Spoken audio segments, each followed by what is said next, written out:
Hello বন্ধুরা, আজকে আবার আমি এসে পড়েছি কিন্তু সাথে একটা ছোট্ট ব্লগ নিয়ে।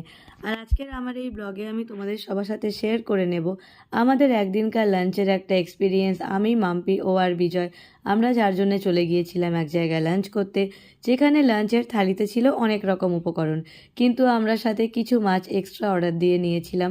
এই দেখো এখানে যে পমফ্রেট মাছের ঝাল, তারপর আমাদের ছিল রুই মাছের একটা আস্ত রুই মাছের একটা ঝাল, সাথে আমাদের ছিল এই দেখো কাতলা ভাপা, আর আমাদের অনেক কিছু ছিল থালিতে। দু রকমের তরকারি ছিল, ভাত ছিল, দু রকমের ভাজা ছিল, ভেজ ডাল ছিল, আলু পোস্ত ছিল, সঙ্গে ছিল কাঁচা পেঁয়াজ লেবু।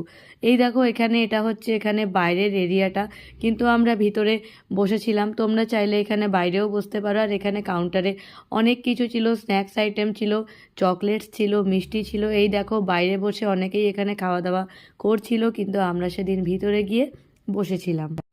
আর